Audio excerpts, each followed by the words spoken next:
جنگ بدر جس کو 14 صدیاں گزر گئے لیکن ظالم کفار آج بھی بھول نہیں سکے. جنگ بدر کا ایک رخ پوری دنیا جانتی ہے، بلکہ سب چڑھ چڑھ کر کے بیان بھی کرتے ہیں اس کو، دشمنان اسلام. اس کا پس منظر کیا تھا، وہ کیوں ہوئی تھی، اس پر کوئی کلام نہیں کرتے، کیونکہ درد مرنے کا زیادہ ہوتا ہے.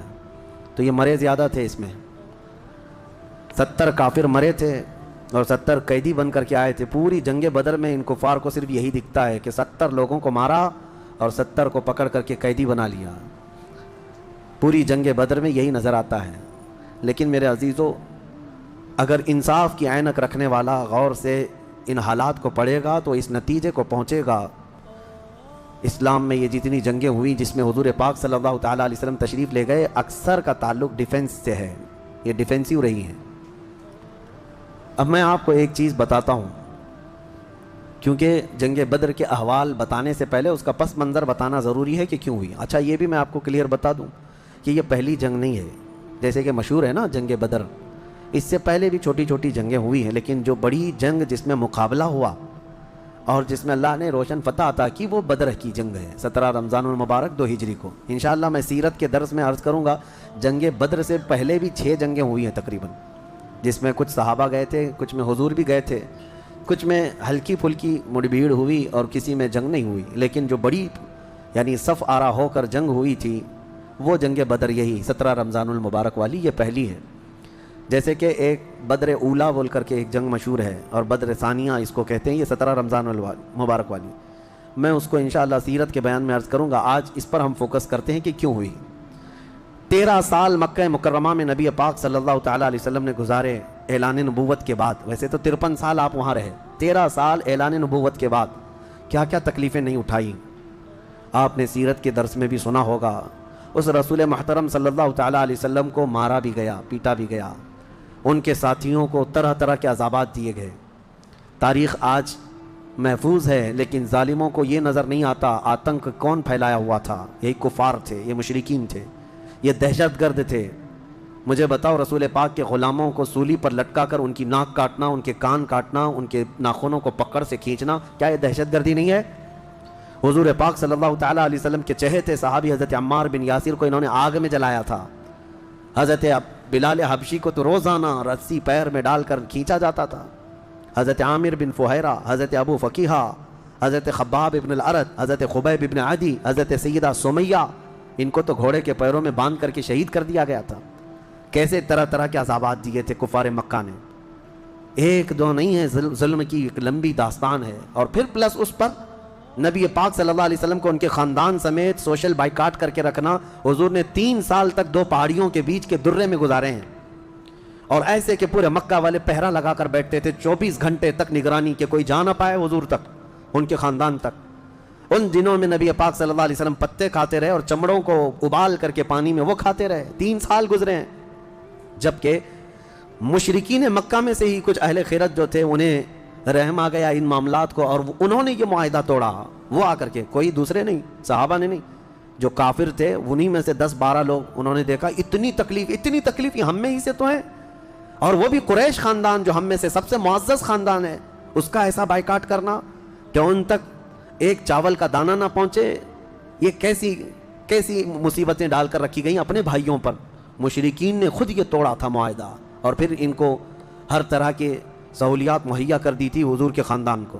یہ تکلیفیں. 70 صحابہ مکہ چھوڑ کر کے حبشہ جا چکے تھے ہجرت کر کے. معمولی بات ہے، آپ کے محلے سے 4 لوگ جائیں کیا حالات ہوتے.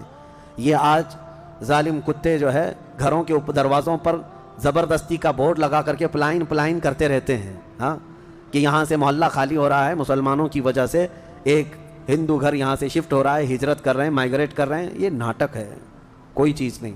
کبھی تم نے تاریخ یہ بتائی کہ 70 صحابہ جو اپنا گھر بار سب چھوڑ کر، جس میں خود رسول اللہ کی بیٹی بھی ہے، حضرت رقیہ اور حضرت عثمان غنی، دونوں حضور کے داماد بھی، حضور کی بیٹی بھی ہیں، یہ حبشہ چلے گئے تھے ہجرت کر کے. حضور صلی اللہ علیہ وسلم کے خاندان کے کتنے لوگ، حضرت جعفر طیار مولا علی کرم اللہ وجہہ الکریم کے سگے بھائی ہیں.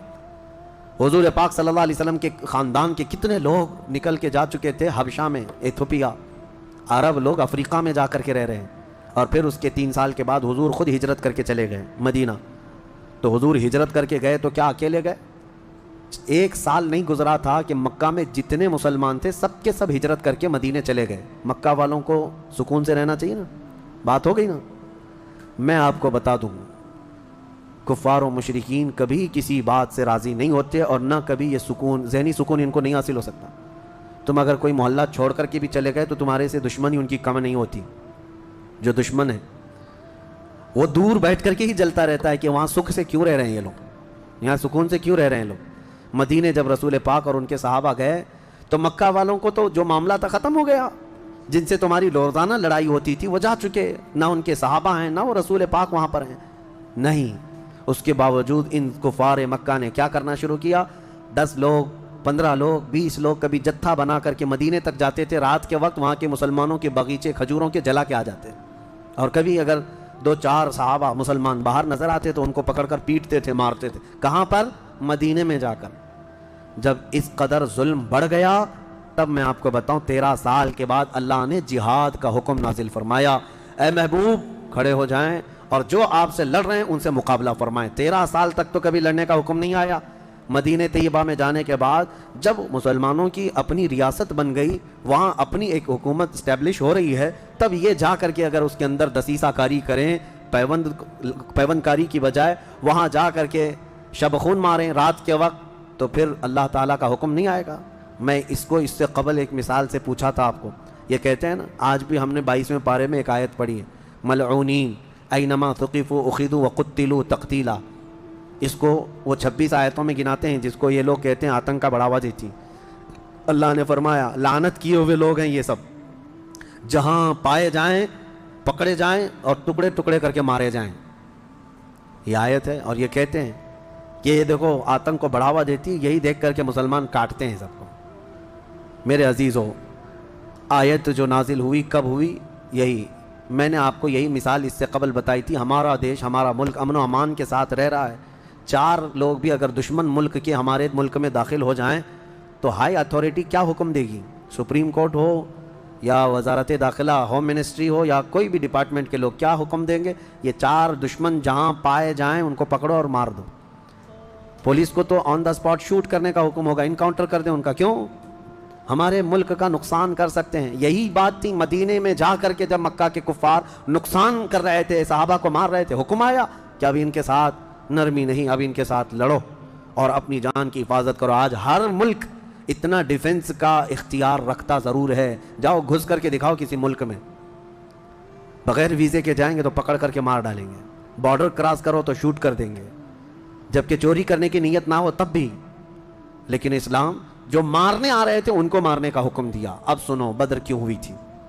مسئلہ یہ تھا، 2 ہجری تھی، مکہ مکرمہ میں قافلہ تجارت کا قافلہ ملک شام جا رہا تھا۔ اچھا، اب شام کا جو لوکیشن ہے وہ مدینے کے پاس سے ہو کر گزرتا ہے، راستہ ایک شاہراہ ہے، یعنی جس کو کہتے ہیں ہائی وے، سب سے بڑا انٹرنیشنل ہائی وے اس زمانے کا، وہ مدینے کے پاس سے گزرتا تھا۔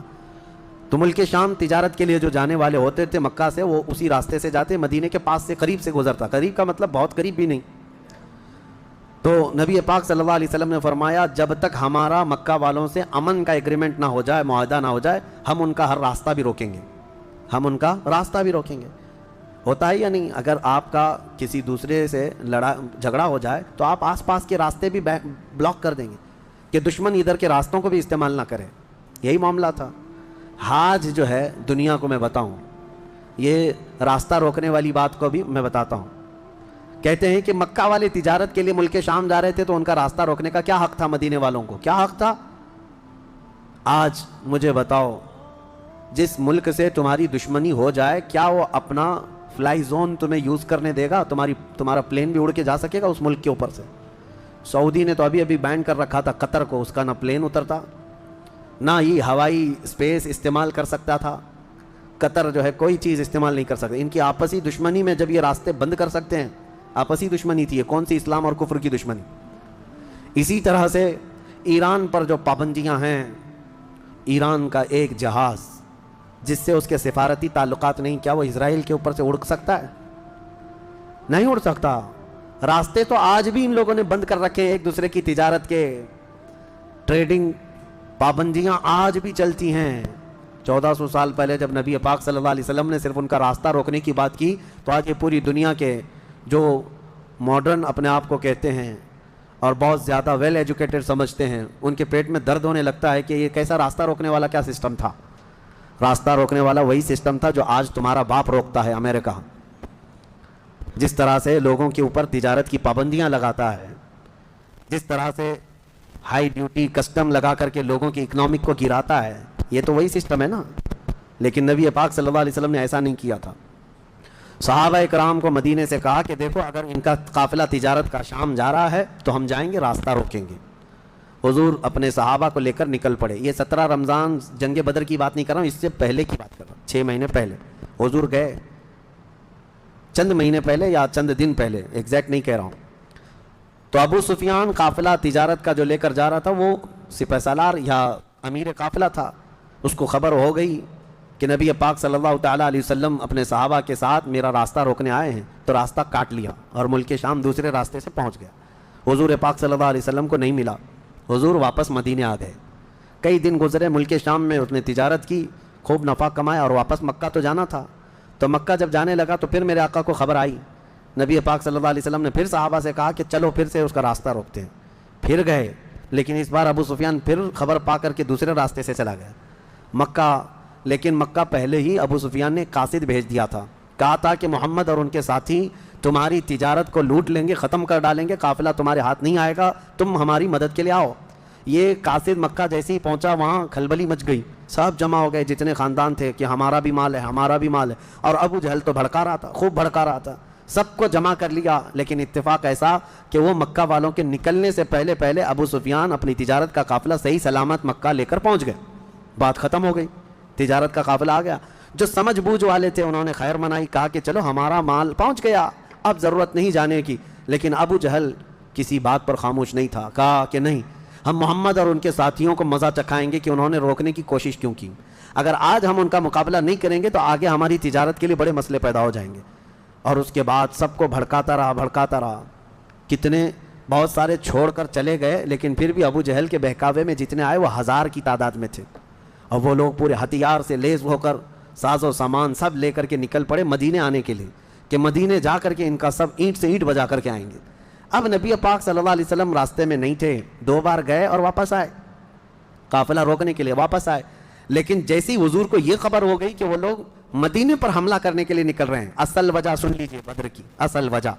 جب وہ لوگ 1000 کی تعداد میں مکہ سے نکل چکے تھے اور میرے آقا کو یہ خبر مل گئی، مخبر نے آ کر بتایا کہ جنگ کی تیاری سے مدینے کے اوپر حملہ آور ہونے کے لیے نکلے ہیں مکہ کے لوگ۔ اب نبی پاک صلی اللہ علیہ وسلم نے صحابہ سے فرمایا کہ ان کو مدینے پہنچنے مت دینا، اگر مدینے آ گئے تو مدینے کو توڑ پھوڑ کریں گے، شہر میں داخل ہوں گے، جنگ ہوگی تو کچھ نہ کچھ گھر ٹوٹیں گے، کسی کی آبادی اجڑے گی، کچھ نہ کچھ نقصان ہوگا، لہذا ہم خود مدینے سے باہر نکلتے ہیں۔ نبی پاک صلی اللہ علیہ وسلم اب اس ارادے سے اپنے صحابہ سمیت باہر نکلے۔ اس میں تعداد مختلف روایات کے مطابق 313، 314، 315، 319 اور ایک میں 360 اصحاب بدر کی تعداد پہ الگ الگ روایات ہیں۔ 313 صحابہ کی روایت بہت سارے محدثین نے روایت کی ہے، اور 360 کی بھی روایت ہے، 360 لوگ بھی تھے۔ بہرحال وہ اس طور پر کہ بچے دوسرے لوگ سب ملا کر کے کسی نے شمار کیا اور کسی نے صرف خالص جنگ کرنے والوں کو شمار کیا۔ اس میں سارے بڑے بڑے اجلہ صحابہ ہیں، سیدنا ابو بکر صدیق، سیدنا عمر فاروق، سیدنا حیدر کرار، علی مرتضیٰ رضی اللہ تعالیٰ عنہ، دیگر اصحاب۔ ہاں، حضرت عثمان غنی رضی اللہ تعالیٰ عنہ اس میں شامل نہیں تھے۔ اس کی وجہ یہ تھی کہ حضور صلی اللہ علیہ وسلم کی بیٹی حضرت رقیہ بیمار تھیں، مدینے میں تھی۔ نبی پاک صلی اللہ تعالیٰ علیہ وسلم نے حضرت عثمان سے کہا کہ تم اپنی اہلیہ میری بیٹی کی تیمارداری میں رہو، تمہیں بدر میں شریک ہونے کا برابر ثواب دیا جائے گا۔ حضرت عثمان غنی مدینے میں تھے، اسی وجہ سے آج بھی اصحاب بدر کے ناموں کی جب تلاوت ہوتی ہے نا تو حضرت عثمان کا نام بھی اس میں آتا ہے۔ وہ اگرچہ جنگ میں گئے نہیں تھے لیکن اسماء بدر میں ان کا نام شامل ہے، آپ پڑھ کر کے دیکھنا یا سننا تو حضرت عثمان غنی کا بھی نام ہے، کیونکہ مال غنیمت جب تقسیم ہو رہا تھا تو حضور نے حضرت عثمان کو بھی اس میں سے حصہ دیا تھا۔ خیر، جب نبی پاک صلی اللہ تعالیٰ علیہ وسلم یہ صحابہ کو لے کر نکلے، اب مدینے سے 160 کلومیٹر مکہ کی طرف کا یہ راستہ ہے بدر۔ بدر ایک علاقے کا نام ہے، وہاں ایک کنواں تھا جس کا نام بدر تھا، جس کی وجہ سے اس علاقے کا نام بدر پڑا۔ اب حالات دیکھیں کیسے آزمائش کے بڑھتے گئے۔ میں مختصراً انداز میں آپ کے سامنے رکھوں گا۔ یہ جنگ کا پس منظر تھا، حضور لڑنے کے لیے گئے نہیں تھے بلکہ ڈیفینس کے لیے، کہ مکہ والے نکل چکے تھے۔ اب مکہ والے آ کر جس جگہ پڑاؤ کیے وہ بھی بدر تھا، وہاں کنواں تھا، پانی تھا، اس کے لیے وہاں پر ان لوگوں نے بھی قیام کیا۔ میرے آقا صلی اللہ علیہ وسلم نے بھی اپنا لشکر انداز کر دیا، صحابہ وہاں پر اتر پڑے، سب کے خیمے لگ گئے اور کنویں کے پانی پر بھی قبضہ ہوا۔ اس کے بعد دیکھا صحابہ کے دل گھبرائے ہوئے تھے، کیونکہ حضور صلی اللہ علیہ وسلم اور صحابہ کو جو زمین ملی تھی وہ ریتیلی زمین تھی، بالو کی زمین، پاؤں دھس جایا کرتے تھے، اور کفار مکہ جہاں پر اترے تھے وہ تو سخت سپاٹ فلیٹ زمین تھی، مٹی کی زمین تھی، اور اس میں گھوڑے اچھی طرح دوڑتے تھے۔ یہ ریتیلی زمین پر گھوڑوں کے پیر بھی گھس جاتے اور انسانوں کے بھی۔ اچھا یہ بات بھی میں بتا دوں، کل تعداد صحابہ اکرام رضوان اللہ تعالیٰ علیہ مجمعین کے ساتھ 313 صحابہ میں صرف 4 گھوڑے تھے، 4 گھوڑے، یہ 4 گھوڑوں پر بیٹھ کر کے گئے ہیں۔ کون سوار ہوا ہوگا، کون پیدل چلا ہوگا؟ اور اونٹوں کی کچھ تعداد، اس کے علاوہ تلوار سب کے پاس نہیں، اور جس کے پاس ہے ان کی سبزیاں بھی کٹتی نہیں۔ ان حالات میں تو وہ گئے تھے۔ نبی پاک صلی اللہ تعالیٰ علیہ وسلم کے ساتھ جب گئے، اب وہاں پر صحابہ اکرام کے دلوں کے اندر تھوڑی گھبراہٹ آنے لگی کہ ہم زمین اس طرح کی ہے، اور تعداد جب ان کی دیکھتے ہتھیار سے لیس، تو یہ عرض کرتے کہ کیا ہوگا۔ پہلی جنگ ہو رہی تھی نا، آمنا سامنا پہلی مرتبہ ہو رہا تھا۔ اب نبی پاک صلی اللہ تعالیٰ علیہ وسلم سب صحابہ کو لے کر رات کو بیٹھتے ہیں۔ اب اس میں جو نبی پاک صلی اللہ تعالیٰ علیہ وسلم کے سامنے صحابہ اکرام سے مشورہ ہو رہا تھا، اب وہ ایمان کی بات ہے۔ حضور نے صحابہ کی بات یہ سنی کہ جو مہاجرین تھے وہ یہ کہہ رہے تھے کہ انصار کا تو کچھ گیا نہیں، ہمارا گیا ہے، مکہ میں ہمارے مال لوٹے، ہماری جائیدادیں لوٹیں، انصار مدینے میں رہتے ہیں، مکہ کے کفار نے ان کا تو کچھ بگاڑا نہیں، ہو سکتا ہے کہ انصار جو ہے جنگ میں انٹرسٹ نہ لیں، ان کا کیا گیا ہے، یہ مہاجرین کی جنگ ہے، انصار جو ہے ہو سکتا ہے انٹرسٹ نہ لیں، وہ نہ آئیں، یہ ان کے دلوں میں بات تھی۔ حضور پاک صلی اللہ علیہ وسلم نے محسوس کر لیا، کیونکہ 69 انصار صحابہ اس کے اندر تھے، 69 بڑی تعداد ہوتی، 70 صحابہ تقریباً انصار تھے۔ اب دلوں میں جب یہ بات آئی مہاجرین کے کہ پتہ نہیں یہ لڑیں گے کہ نہیں لڑیں گے، کیونکہ ان کا تو کچھ گیا نہیں ہے نا، جیسے آج لوگ کہتے ہیں میرا تھوڑی نا اس سے کوئی مسئلہ ہے۔ تو پھر نبی پاک صلی اللہ علیہ وسلم نے رات کے وقت انصار صحابہ کو پہلے بلایا، سب بیٹھے ہوئے تھے، مشورہ کرنا تھا۔ سید الانصار حضرت سعد ابن معاذ رضی اللہ تعالیٰ عنہ انصار کے سردار تھے، بلایا اور پوچھا کہ تمہارا کیا مشورہ ہے، آپ کا کیا مشورہ ہے جنگ کے سلسلے میں۔ سنو، حضور پاک صلی اللہ تعالیٰ علیہ وسلم کی بارگاہ میں حضرت سعد بن معاذ سب سے پہلا جواب کیا دیتے ہیں؟ کہتے ہیں یا رسول اللہ صلی اللہ علیہ وسلم، پورے انصار کی طرف سے تو میں ترجمانی کرنے کے لیے کھڑا ہوں، لیکن میرے آقا کیا ہم بھی کوئی پوچھے جانے کی چیز ہیں؟ آپ کے سلسلے میں ہم بھی کوئی پوچھے جانے کی چیز ہیں؟ اور حضرت سعد ابن معاذ کہتے ہیں قسم رب ذوالجلال کی، مدینے سے برق الغماد یمن تک بھی آپ جائیں، انصار کا ہر بچہ آپ کے قدموں کے ساتھ ہوگا۔ آپ تو صرف بدر تک آئے یا رسول اللہ، اگر ہمیں پیدل یمن تک بھی لے جاتے ہم آپ کے پیچھے جاتے۔ ان کے الفاظ میں سناؤں، ایمان تازہ ہو جاتا ہے۔ حضرت سعد ابن معاذ رضی اللہ تعالیٰ عنہ فرماتے ہیں یا رسول اللہ صلی اللہ علیہ وسلم، آج میں سارے انصار صحابہ کی طرف سے ترجمانی کرتے ہوئے، جس کو کہتے ہیں ریپریزنٹیٹیو، میں کھڑا ہوں، عرض کرتا ہوں میرے آقا اگر کسی کے ذہن میں یہ بات ہے تو وہ نکال دے کہ ہم صرف اپنے وطن میں رسول اللہ کی مدد کرتے ہیں، بلکہ اللہ کے نبی صلی اللہ تعالیٰ علیہ وسلم جس کونے میں جائیں گے انصار کو وہاں حضور پائیں گے۔ اب حضور کی بارگاہ میں عرض کرتے ہیں آقا آپ کو کل اختیار ہے، آپ کو کل اختیار ہے۔ اب سنو حضرت سعد ابن معاذ کے یہ بدر کے میدان سے ایک دن پہلے کے الفاظ ہیں، ایک دن پہلے کے الفاظ ہیں، یا رسول اللہ صلی اللہ علیہ وسلم آپ کو کل اختیار ہے، جس کا رشتہ ملانا ہے ملا دیجیے آپ، اور جس کو توڑنا ہے آج ہی آپ فرما دیں، ہم ہمیشہ آخری سانس تک کے لیے توڑ دیں گے۔ اگر آپ فرما دیں کہ اس کی بیوی اس کے لیے حلال نہیں، اس کا بیٹا نہیں، یا رسول اللہ آخری سانس تک ہم اس سے رشتہ توڑ دیں گے۔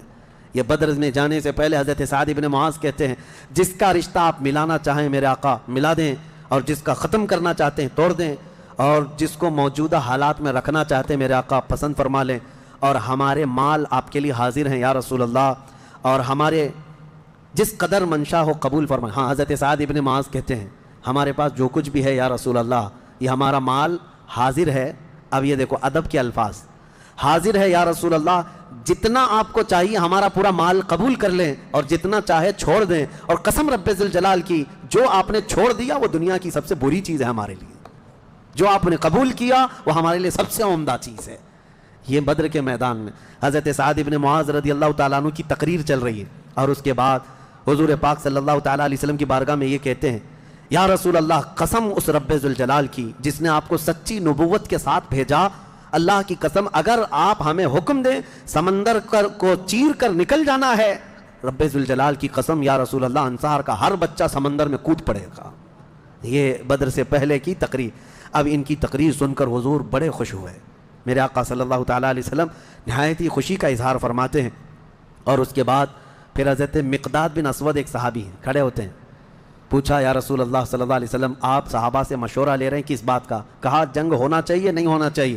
حضرت مقداد بن اسود کہتے ہیں یا رسول اللہ، ہم بنی اسرائیل نہیں ہیں جنہوں نے موسیٰ علیہ السلام سے کہا تھا اے موسیٰ آپ اور آپ کا خدا جائیے قوم جبارین سے لڑیے، ہم یہاں بیٹھ کے دیکھیں گے۔ نہیں یا رسول اللہ، ہم امت محمدیہ ہیں، جہاں میرے آقا کا پسینہ گرے گا ہم سب کا خون کا قطرہ وہاں گرے گا، جب تک ہمارے جسم میں آخری قطرہ بھی خون کا باقی ہے ہم میں سے کوئی پلٹنے کا تصور بھی نہیں کرتا۔ یہ رسول پاک صلی اللہ علیہ وسلم کے چہیتے صحابہ کی تقریریں تھیں، سب کے جذبے جوان تھے، کوئی لوٹنا نہیں چاہتا، کوئی پلٹنا نہیں چاہتا۔ اب صحابہ کو باہر کر کے حضور خیمے میں چلے گئے۔ اب سنو، حضور پاک صلی اللہ تعالیٰ علیہ وسلم جیسی ہی خیمے میں گئے، جہاں آج مسجد عریش بنی ہے، اس کو عریش کہا جاتا حضور کے خیمے کو۔ حضور سجدے میں گر گئے۔ سجدے میں گرنے کے بعد نبی پاک صلی اللہ تعالیٰ علیہ وسلم اتنا گریہ وزاری کر رہے تھے، اتنا رو رہے تھے سجدے میں حضور پاک صلی اللہ علیہ وسلم، اور جو صحابی ان کی خدمت میں کھڑے تھے وہ کہتے ہیں نبی پاک صلی اللہ تعالیٰ علیہ وسلم کی الفاظ میں سن رہا تھا، ابتحالات کو عرض یوں کر رہے تھے، اے اللہ، ایک چھوٹی سی فوج، ایک چھوٹی سی جماعت تیرے دین کی نصرت کے لیے میدان میں اتری ہے، اے اللہ اگر اس جماعت کی تو کل مدد نہ کرے گا تو قیامت تک اس روئے زمین پر کوئی سجدہ کرنے والا نہیں آئے گا، اے اللہ قیامت تک کوئی تیری عبادت نہیں کر سکے گا۔ یہ محبوبانہ انداز ہے میرے آقا کا، یہ کوئی دھمکی نہیں ہے اللہ کو، رب تعالیٰ کی بارگاہ میں گڑ گڑانا کہ مولا اگر ان کی مدد نہیں کرے گا تو پھر کون تیری عبادت کرے گا۔ اور اس کے بعد اچانک حضور صلی اللہ علیہ وسلم اٹھے سجدے سے، پیشانی چمک رہی تھی اور حضور مسکرا رہے تھے۔ دو صحابہ کھڑے تھے، کہا یا رسول اللہ صلی اللہ علیہ وسلم، آپ اتنی گریہ وزاری کرتے کرتے بھی مسکرانے لگے۔ کہا میرے رب نے میری ڈھارس بندھا دی، مبارک ہو، بشارت ہو، میں نے ابھی ابھی جبرائیل کو جنگی لباس پہن کر اترتے دیکھا ہے، جبرائیل امین آ گئے ہیں۔ وہ صحابہ دوڑے دوڑے گئے، باہر جا کر کہے مبارک ہو، اللہ کے نبی کو مدد آ گئی ہے۔ ابھی رات کا حصہ گزرا نہیں تھا کہ بارش برسنے لگ گئی۔ میرے آقا نے فرمایا میرے صحابہ اللہ کی دوسری مدد آ گئی۔ صحابہ نے پوچھا یہ کیسے؟ کہا جاؤ میدان میں دیکھو، ریت کی زمین پر بارش ہوئی تھی تو ریت پوری جمع ہو گئی، مضبوط ہو گئی، اور کافروں کی زمین پر بارش برسی تو کیچڑ ہو گیا، ان کے پیر پھسلنے لگ گئے، ان کے گھوڑے بدکنے لگ گئے، اور صحابہ کے پیر ریت میں بالکل مضبوط جم کر رہ گئے۔ حضور نے فرمایا بارش بھی اللہ نے تمہاری مدد کے لیے نازل فرمائے۔ صبح اٹھتے ہیں، صبح ہوتی، حضور اکرم نہیں رات کے وقت ہی، ابھی رات کا وقت ہے، صحابہ کے دل کی تسلی کے لیے میرے آقا اپنے ہاتھ میں ایک چھڑی لے کر جاتے ہیں میدان میں، صحابہ پیچھے پیچھے ہیں، لکیر کھینچا، حضور نے فرمایا کل یہاں ابو جہل گر کے مرے گا، دوسری لکیر کھینچا اور کہا یہاں عتبہ مرے گا، تیسری لکیر کھینچ کر کہا یہاں شیبہ مرے گا۔ یہ بڑے بڑے پہلوانوں کے نام حضور گنا رہے تھے، صحابہ دل ہی دل میں خوش ہو رہے تھے، ان کا یقین کامل اتنا تھا نبی نے جو فرما دیا وہ ہو کر رہے گا۔ رات کے وقت ہی صحابہ کو یہ معلوم تھا ان کفار کے کتنے وکٹ گرنے والے ہیں، کتنے پہلوان زمین بوس ہونے والے ہیں، کتنے موت کی گھاٹ پہنچنے والے ہیں، صحابہ کو یہ معلوم ہو گیا تھا، اور دل چوڑے تھے، سینے کشادہ تھے۔ صبح ہوتی ہے، نبی پاک صلی اللہ تعالیٰ علیہ وسلم ابھی اپنے خیمے میں تھے، عریش میں، میدان بدر کے خیمے میں تھے۔ ایک صحابی دوڑتے ہوئے آتے ہیں، آ کر کے بارگاہ مصطفیٰ میں عرض کرتے ہیں یا رسول اللہ صلی اللہ علیہ وسلم ہماری تعداد بڑھ گئی، ہماری تعداد بڑھ گئی۔ حضور پاک صلی اللہ علیہ وسلم سے وہ کہہ رہے ہیں پہلے کافروں کی تعداد اتنی زیادہ تھی، 1000 کی تعداد، صحابہ دیکھتے گھبرا جاتے، اور اس پر وہ کمینے کیا کر رہے تھے؟ رات بھر ناچ رہے تھے، گانے گا رہے تھے، کباب بھون رہے تھے، اور نعرے لگا رہے تھے جیت ہماری، جیت ہماری، جیت ہماری، جیت ہماری۔ ان کے الفاظ تھے، اشعار گنگنا رہے تھے، اور رات بھر کھانا پینا، رقص سرور، ڈھول باجے سب چلتا رہا، اور ادھر صحابہ عبادت میں مصروف ہیں، اللہ کی بارگاہ میں گڑ گڑا رہے ہیں۔ اور صبح جب ہوئی تو ایک صحابی دوڑتے ہوئے آئے، کہا میرے آقا ہماری تعداد بڑھ گئی ہے، 313 نکلے تھے لیکن میدان میں اب بہت زیادہ ہو گئے ہیں ہم لوگ۔ حضور پاک صلی اللہ علیہ وسلم نے فرمایا میرے چہیتے جاؤ، وہ ہماری تعداد نہیں، اللہ کے ملائکہ آ چکے، اللہ کے فرشتے آ چکے تمہارے اس فوج کے اندر صحابہ کہتے ہیں جب میدان میں ہم اترے، اب یہ 17 رمضان المبارک جمعہ کا دن تھا، یوم البدر، یوم الفرقان جس کو کہتے ہیں۔ میرے عزیزو، اسلام کی عظیم تاریخ پنہاں ہے، اس میں عظیم تاریخ پنہاں ہے۔ نبی پاک صلی اللہ تعالیٰ علیہ وسلم کی طرف سے میدان بدر میں سب سے پہلے اترنے والے کون لوگ تھے؟ سب سے پہلے نبی پاک صلی اللہ تعالیٰ علیہ وسلم کی طرف سے حضرت امیر حمزہ رضی اللہ تعالیٰ، دوسرے حضرت ابو عبیدہ بن جراح، تیسرے حیدر کرار شیر خدا علی مرتضیٰ رضی اللہ تعالیٰ عنہ۔ یہ تینوں حضرات اترے، اور ان کے مقابل میں جو کفار آئے تھے وہ اپنے اپنے وقت کے بڑے بڑے پہلوان تھے، بڑے بڑے پہلوانوں کو انہوں نے اتارا تھا میدان بدر میں۔ اور جب مقابلہ ہوا تو سب سے پہلا وار حضرت امیر حمزہ کا سامنے والے پر پڑا، وہ گاجر کی طرح کٹ کر گر گیا ایک ہی وار میں۔ حضرت ابو عبیدہ بن جراح زخمی ہوئے، سامنے والے سے تھوڑے زخمی ہوئے، پھر حضرت حمزہ نے وہ بھی محاذ سنبھالا اور ان کے مقابل کو بھی مار کر گرایا۔ ادھر حضرت علی کرم اللہ وجہہ الکریم کی عمر کم تھی، اس وقت ان کی عمر زیادہ نہیں تھی، 22 سال کی عمر یا 25 سال کے اس وقت کی عمر تھی حضرت علی کرم اللہ وجہہ الکریم کی۔ اس وقت حضرت علی جب آئے بالکل جوانی، یعنی 20-22 سال کی عمر، مولا علی کرم اللہ وجہہ الکریم نے اس سے جب مقابلہ کیا تو ذوالفقار حیدری نے ایسا ضرب لگایا کہ اس کی لوہے کی ٹوپی کاٹتے ہوئے 2 ٹکڑے ہو گئے۔ پہلی مرتبہ بدر کے میدان میں آواز آئی تھی سارے صحابہ کی اللہ اکبر، یہ نعرہ تکبیر تھا جو سب سے پہلے بلند ہوا۔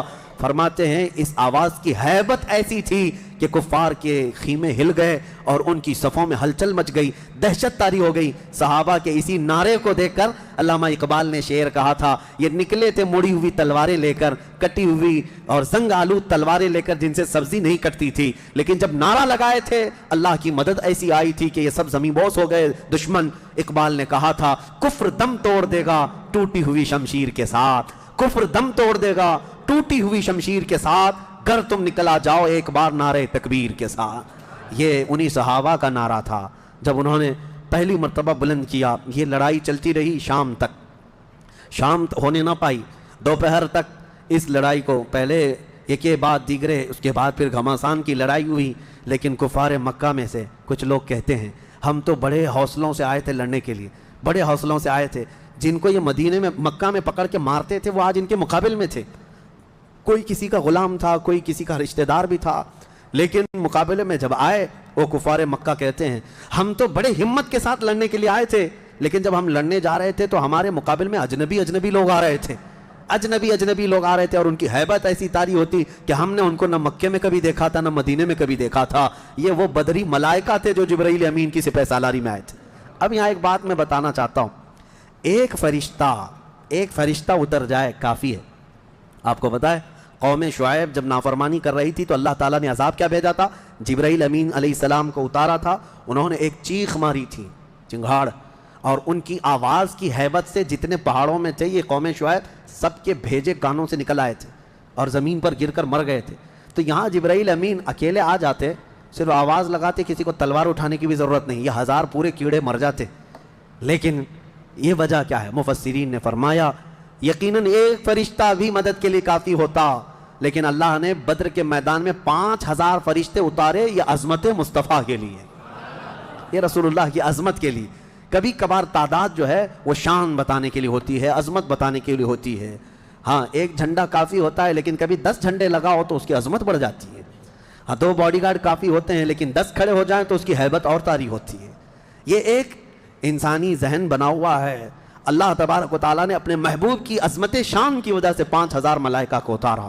اب یہ جنگ ہوتی رہی، اس میں صحابہ تو لکڑیوں سے جنگ کرتے رہے، سب تلواروں سے نہیں، کچھ صحابہ تو لکڑیوں سے جنگ لڑتے رہے، اور لکڑیوں سے کئی کو مار کے گرایا، اور 70 جو ہے موت کے گھاٹ اتر گئے۔ اور اس میں معمولی 70 نہیں تھے، بڑے بڑے گرو گھنٹال تھے، جتنے بھونکتے تھے مکہ میں بیٹھ کر۔ ابو جہل مر گیا، حضرت بلال حبشی کا آقا امیہ بن حرب وہ مر گیا، اور کئی ایسے بڑے بڑے عتبہ شیبہ جیسے بڑے بڑے کافر، یہ سب کے سب موت کے گھاٹ اتر گئے۔ بدر کی ایک لڑائی ایسی کہ اچھوں کی جڑ کاٹ کر رکھ دیا۔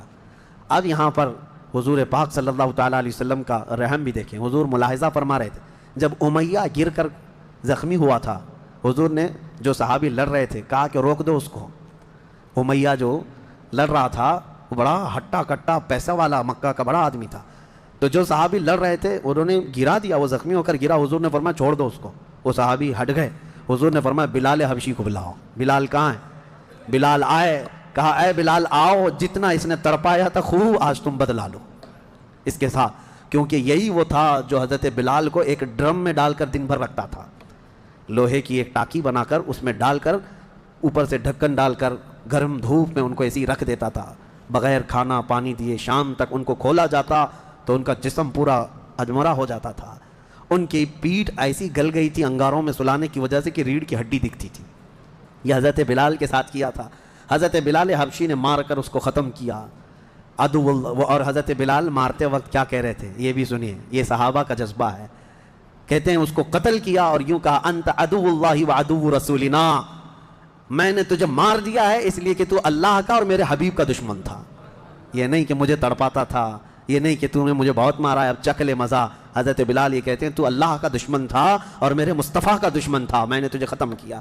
یہ بدر کی وادی میں حضرت معاذ اور معوذ بن عفراء رضی اللہ عنہما, دو چھوٹے بچے, بچوں پر جہاد تو ہے نہیں لیکن یہ ضد کر کے اصرار کر کے حضور کے پاس آئے تھے. کہا ہمیں اجازت دے دے. میرے آقا نے ان کو اجازت دی تو یہ جنگ میں شریک ہوئے. حضرت عبد الرحمن بن عوف کہتے ہیں صاحب بڑے بڑے صحابہ, جنگ کے میدان میں نفسا نفسی کا عالم ہوتا ہے, اپنا ڈیفنس کرنا ضروری ہوتا ہے, کہاں سے تیر آئے کہاں سے تلوار آئے. لیکن یہ دو بچے اس طرح سے میدان میں ہیں کہ حضرت عبد الرحمن بن عوف سے کہتے ہیں چچا ہمیں ایک بات بتائیے, ابو جہل کس کا نام ہے؟ حضرت عبد الرحمن بن عوف کہتے ہیں میں ہنس پڑا. ان کی عمر 13 سال کے آس پاس کی تھی. کہتے ہیں یہ کیا کرو گے تم؟ وہ سردار قریش ہے, پہلوان ہے مکہ کا. ان بچوں نے کہا ہم نے دیکھا تو نہیں مگر سنا ہے اس خبیث کے بارے میں کہ وہ ہمارے آقا کو گالیاں دیتا ہے, وہ ہمارے نبی کو گالیاں دیتا ہے. یہ اصل محافظین مصطفیٰ تھے, محافظین ناموس رسالت تھے, نبی پاک صلی اللہ علیہ وسلم کی عزت کے لیے. میرے عزیزو یہ بچے کھیلنے کے لیے ضد نہیں کر رہے تھے, جان ہتھیلی پر لانے کے لیے ضد کر رہے ہیں. حضور پاک صلی اللہ علیہ وسلم کی بارگاہ میں آئے اور اس کے بعد حضرت عبد الرحمن بن عوف کہتے ہیں میں ابھی بات چیت کر ہی رہا تھا کہ ابو جہل سامنے گھوڑے پر بیٹھا جا رہا تھا. میں نے اشارے سے بتایا وہ دیکھو وہی مردود ہے جو گھوڑے پر جا رہا ہے. یہ دونوں بچے چیل کی طرح جھپٹ گئے اس کی طرف اور بھاگتے ہوئے اس کی طرف گئے. ابو جہل کو یہ ایکسپیکٹیشن ہی نہیں تھا, یہ امید ہی نہیں تھی کہ اس کے مقابل میں کبھی کوئی بچہ آ سکتا ہے. غرور و تکبر میں ہمیشہ وہ سوچتا تھا بڑے بڑوں سے ہی لڑنا ہے ہم کو. اور دیکھا تو چھوٹے بچے آئے, ایک بچے نے گھوڑے کی ٹانگ پر تلوار ماری, ابو جہل نیچے گر گیا, گھوڑا بھی گرا وہ بھی گرا, اور جیسے ہی گرا دونوں اس کے سینے پر چڑھ کر بیٹھ گئے, سینے پر چڑھ کر بیٹھ گئے اور گردن پر تلوار رکھی. تو جانتے ہیں ظالم یہ زمانے بھر کا بڑا گستاخ اور گستاخوں کا باپ کیا کہتا تھا, عربی میں شعر کہہ رہا ہے اس وقت, کہتا ہے میں عرب ہوں موت سے ڈرتا نہیں, میں عرب ہوں موت سے ڈرتا نہیں, لیکن افسوس مجھے اس بات کا ہے کہ میرے مقابل کا آیا نہیں. اس کو افسوس یہ ہے کہ مجھے کوئی پہلوان نے مارا نہیں, مجھے چھوٹے بچے مار رہے ہیں. اور بعض لوگوں نے کہا کہ اس کی یہ خواہش تھی, کہا کاٹنا ہے تو گردن تھوڑا نیچے سے کاٹو, کیونکہ سب کٹے ہوئے گردنیں رکھی جائیں تو میری گردن تھوڑی اونچی دکھے. غرور و نخوت کبھی نہیں جاتا, گھمنڈ و تکبر کبھی نہیں جاتا. ان بچوں نے ختم تو کر دیا ابو جہل کو. اور مشہور ہے, کیا ہی بہترین کہا, ہم جیسے لاکھوں کروڑوں کی جوانیاں ان بچوں کے قدموں پر قربان ہوں. ہم ان کے ناخنوں تک بھی نہیں پہنچ سکتے جنہوں نے دفاع کیا ہے, ڈیفنس کیا ہے میرے مصطفیٰ کی عزت کا. اوروں نے کافروں کو مارا ہوگا, ان بچوں نے تو پورے کفر کو مارا ہے. اوروں نے جاہلوں کو مارا تو انہوں نے ابو جہل کو مارا ہے, جہالت کے باپ کو مارا ہے. اسی جنگ میں شہزادے حضرت معاذ کا مونڈھا کسی کافر نے مار کر کے ختم کر دیا, تلوار سے کندھے کو مار دیا. لیکن جذبہ ختم نہیں ہوا, اس بچے نے دوسرے ہاتھ میں تلوار لی اور لڑنا شروع کیا اور اپنے ہاتھ کو پیر میں دبا کر کھینچ کے نکال دیا. یہ زیادہ دیر تک نہیں, یہ دونوں شہزادے لڑتے رہے میدان بدر میں. شام سے پہلے پہلے دونوں بچے بھی شہید ہوئے. حضرت معاذ بھی شہیدوں میں ہیں, حضرت معوذ بھی شہیدوں میں ہیں. کس باپ کے یہ بیٹے تھے, کس گھر میں آنکھیں کھولی تھی انہوں نے, جہاں ماں کو قرآن کی تلاوت کرتے سنا, باپ کو محراب عبادت میں دیکھا اور گٹھی میں ان کے پلایا ہوا تھا عظمت مصطفیٰ. سب سے پہلی چیز ہے میرے عزیزو, یہ جان دے چکے میدان میں. نبی پاک صلی اللہ علیہ وسلم شام کے وقت جنگ کا پانسا کیسے پلٹا, یہ صحابہ ایسے گھستے چلے گئے ان کے صفوں میں کہ وہ ہیبت سے بھاگنے پر مجبور ہو گئے. مکہ کے کفار جتنے بھی تھے سب کے سب اپنا ساز و سامان چھوڑ کر میدان سے بھاگنے لگ گئے.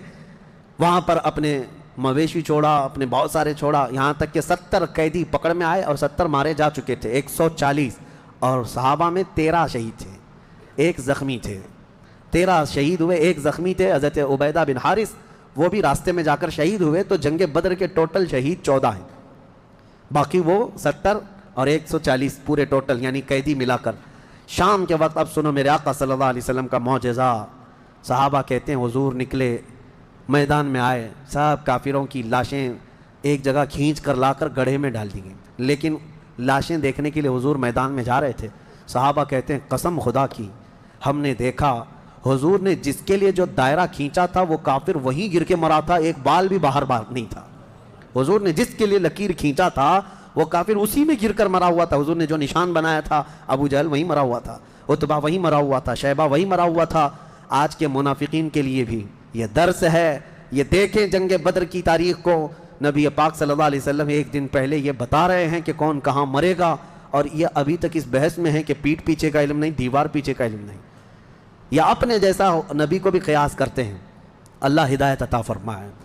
اب شام کے وقت سارے وہ لاشوں کو لا کر ایک گڑھے میں جمع کر دیا، اور جو مسلمان صحابہ تھے ان کی لاشیں جمع کی گئیں اور ان کو عزت کے ساتھ احترام کے ساتھ اسی بدر کے میدان کے قریب دفن کر دیا گیا۔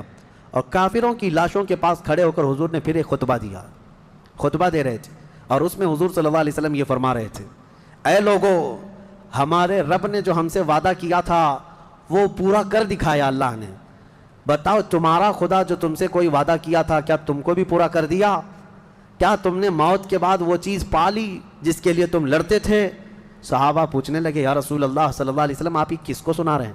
یہ مرے ہوئے کفار کو۔ حضور نے فرمایا یہ تم سے بھی زیادہ سنتے ہیں، مرنے کے بعد وہ تم سے بھی زیادہ سنتے ہیں۔ اسی لیے حضور پاک صلی اللہ علیہ وسلم نے فرمایا کہ مردہ لوگوں کی باتیں تو چھوڑیں، چلنے والوں کے پیر کے چپل کے نیچے جو آواز آتی ہے وہ بھی مردہ سنتا ہے، اس کے کان بڑھ جاتے ہیں۔ اب مجھے بتاؤ میرے عزیزو، بدر میں مارے گئے ہوئے غلیظ قسم کے کافر جب باتیں سن سکتے ہیں تو اللہ کے اولیاء اپنی قبروں میں کیوں نہیں سنتے؟ انبیاء کرام اور اولیاء کرام اپنی قبروں میں نہیں سنتے؟ ہم جاتے ہیں اور اسی یقین کے ساتھ جاتے ہیں کہ وہ قبروں میں ہماری باتوں کو سنتے بھی ہیں، اور اللہ نے ان کو تصرف اور اختیار دیا ہو تو ہمارے حق میں اللہ کی بارگاہ میں سفارش بھی کرتے ہیں۔ یہ ہے جنگ بدر، اس کا خلاصہ یہی ہے کہ وہ اگرچہ 313 نہتے تھے لیکن یقین کامل تھا۔ اسی کو اقبال نے کہا ہے، یقین محکم عمل پہ ہم، جہاد محبت فاتح عالم، جہاد زندگانی میں ہیں یہ مردوں کی شمشیریں۔ کہ یہ وہ صحابہ تھے، ان کے بارے میں وہ کہتے ہیں اللہ کے شیروں کو آتی نہیں روبائی، اللہ کے شیروں کو آتی نہیں روبائی، یہ لومڑی کی طرح نہیں رہتے بلکہ ان کا عزم حوصلہ بڑا جوان تھا، اور میدان میں اترے تھے تو نہ یہ تلواروں کے بھروسے آئے تھے نہ ہاتھی گھوڑوں کے بھروسے آئے تھے، بلکہ ان صحابہ کا صرف یقین یہ تھا اللہ ہمارے ساتھ ہے، رسول ہمارے ساتھ ہے۔ اے مومنوں، آج اس بدر کی تاریخ کے بعد میں آپ سے بھی یہی کہنا چاہوں گا، آج جتنے بھی ابو جہل ناچ رہے ہوں ان کو ناچنے دو اور پکار کر کہو ان اللہ معنا، بے شک اللہ ہمارے ساتھ ہے، بے شک اللہ ہمارے ساتھ ہے۔ آزمائش ہوگی، امتحان ہوگا، کچھ تو مریں گے کچھ تو کٹیں گے، لیکن غلبہ حق کا ہی ہوگا۔ حل الحق یعلو ولا یعلی علیہ، فرمایا گیا حق ہمیشہ بلند ہو کر رہے گا، اس کے اوپر کوئی غالب نہیں آئے گا۔ ہو سکتا ہے صدیوں تک اس کو کوئی پکڑ کر کے رکھے، حق کو گرفتار کر کے رکھے، لیکن کبھی بھی وہ اس طرح نیست و نابود نہیں کیا جائے گا۔ قیامت تک حق کو بلند ہونا ہے۔ اللہ کریم ہم سب کو حق جماعت کے ساتھ زندہ رکھے اور ہمیں غلبہ اسلام کا وہ سنہرا دور عطا فرمائے، جب ہم دیکھیں ہمارے ہر گھر سے آواز آئے لبیک یا لبیک یا لبیک